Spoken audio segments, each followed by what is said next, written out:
បីដៃប្រឡាក់របស់គាត់នេះមិនធម្មតាទេមានរសជាតិឆ្ងាញ់ណាស់គឺថាមិនហឹរមិនជូរមិនផ្អែមគឺថា Oh my god ឯងនេះគួរតែរៀនប្រឡាក់ត្រីនេះពីគាត់មកទៅតូនគាត់នៅរស់អូច្រឡំមាត់អញនិយាយមកដូចចង់ឲ្យបើយើងនេះឆាប់អេតេយើងច្រឡំមាត់ហ្នឹងនិយាយទៅតាក់តងជាមួយនឹងការប្រឡាក់ត្រីនេះទោះបីជាត្រីដែលយើងកំពុងឆៃនេះមិនមែនជាយកប្រឡាក់មែនប៉ុន្តែនេះយើងបានរៀនព្រោះប្រមូលប្រឡាក់ត្រីពីឪរបស់យើងរួចហើយចេះហើយបានចឹងល្អតោះហៅបាយទៀតឆ្ងាញ់ណែពីណាគេតែមកនោះដឹងលេខពីណាដូចផ្លាច់វិញដូចលេខក្រៅប្រទេសដាក់នេះសិន Hello my name Arat in Cambodia I can speak English a little I don't know your number what you call me Arat មែនអូអាកុចមែនត្រូវហើយយើងអាកុចទៅយើងមកដល់ដូរបាយហើយវិញសុខសប្បាយហើយមិនឯងសុខសប្បាយហៅពយានោះស្មានអូច្រឡំហើយឯងកំពុងធ្វើអីហៅបាយនៅម៉ាននេះកំពុងហៅបាយណាដល់មកហៅបាយកំពុងតែនៅកន្លែងចំការអាឡឹករបស់ឯងហ្នឹងពីនេះអាតានេះថ្ងៃក្តៅចែកនេះហើយទៅដល់ដូរបាយហើយបានជួបអ្នកវិនិយោគតិចអាឡឹកនោះអូចឹងហ្នឹងហើយដើរលេងដូរបាយមួយផ្លែសិននោះចាំប៉ុណ្្នឹងហើយបាយអូខេបាយជោគជ័យមិនដែរវាបានជួបអ្នកវិនិយោគនៅទេតើស្អែកបានគេទៅជួបអ្នកវិនិយោគហើយយប់នេះគេដើរលេងសិនហូសប្បាយណាស់ហើយមើលទៅដឹងតែសប្បាយហើយទីក្រុងគេទំនើបមិនខ្វះកន្លែងដើរលេងមិនខ្វះកន្លែងហូបចុកទេសំខាន់តើមានលុយដែរតោះហូបបាយ again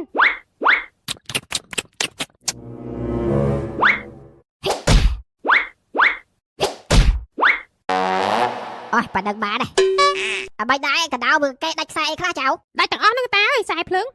អេចង្រៃបងកដោនេះចាំមើលរោច្បារមកក្បាលទៅដាក់នៅផ្ទះយើងឲ្យវាដាច់កដោបាទតាអូពេលណាគេតែមកនេះ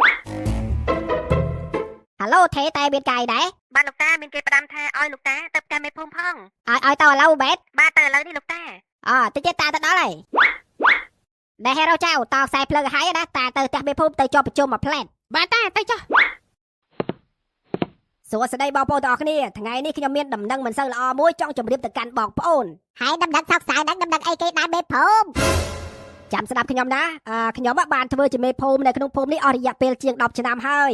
ថ្ងៃនេះដែរគឺថាតំណែងរបស់ខ្ញុំត្រូវបានគេដកចេញហើយអញ្ចឹងគឺថាខ្ញុំមិនបានធ្វើជាមេភូមិនៅក្នុងភូមិនេះបន្តទៅទៀតទេដូច្នេះហើយចាប់ពីថ្ងៃនេះទៅបងប្អូនជប់ហៅខ្ញុំថាមេភូមិតទៅទៀតដែលមេភូមិឯងដូចអត់ទាន់ច្បាស់នេះមេភូមិឯងត្រូវគេដកចេញពីតំណែងឬក៏ដល់អាណត្តិអីមិនទាន់ដល់អាណត្តិទេប៉ុន្តែខ្ញុំត្រូវបានគេដកចេញពីតួនាទីផ្លាស់ប្ដូរមេភូមិថ្មីប្រហែលជាខ្ញុំនេះធ្វើការមិនបានល្អបំរើនៅក្នុងភូមិនេះអញ្ចឹងណាអូយមិនទៅចាញ់អស់ប៉ុណ្ណឹងហើយមិនដកចេញទៅបើតាមខ្ញុំសង្កេតឃើញគឺថាភូមិឃុំរបស់យើងគឺថាមានការរីកចម្រើនមានសុវត្ថិភាពដោយសារតែមេភូមិនឹងបានជួយដោះស្រាយបញ្ហាប្រជាជននៅក្នុងភូមិរបស់យើងមិនបានទៅដកមេភូមិចេញវិញអញ្ចឹងត្រូវហើយបើថាដកអាណត្តិមិននិយាយទេតែនេះមិនទាន់ដកអាណត្តិផងហើយណាមួយការដឹកនាំរបស់មេភូមិណាភូមិឃុំរបស់យើងនេះមានការរីកចម្រើនខ្លាំងណាស់ដល់ពេលដកអញ្ចឹងទៅដូចវាអត់តំណងវាអត់ទៅសមណាបាទអរគុណបងប្អូនទាំងអស់គ្នាដែលគោរពស្រឡាញ់រាប់អានមកកាន់មេភូមិខ្ញុំបាទតកតងមួយរឿងនេះដែរបងប្អូនមិនបាច់តវ៉ាអីច្រើនទេណាយើងទុកឲ្យមេភូមិថ្មីក៏ដឹកនាំភូមិនេះម្ដងទៅណាក្រៃលោវាមានការរីកចម្រើនជាងខ្ញុំហើយណាមួយខ្ញុំក៏ចង់សម្រាប់ដែរបាទ